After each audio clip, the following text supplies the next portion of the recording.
রুই মাছ ভাইজা ভুনা করবো। ভাজার জন্য দিয়ে দেবো হলুদের গুঁড়া, লবণ। মাছটা ভালোভাবে মাইখা নেব।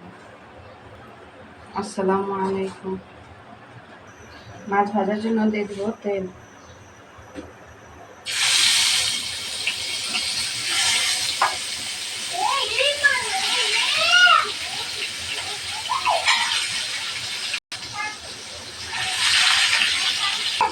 মাছটা করে ভাজা হয়ে গেছে, উল্টিয়ে নেব।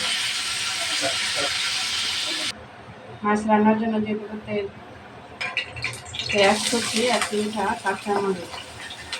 পেঁয়াজটা ভালোভাবে লালচা করে ভেজে নেব।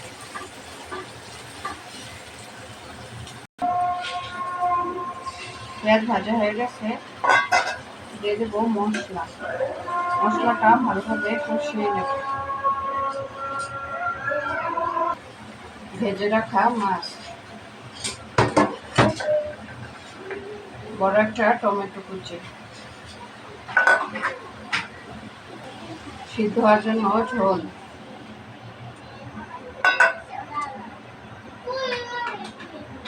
ঝোলটা মাখা মাখা হলেই হয়ে যাবে। মাছ বোনা হয়ে গেছে।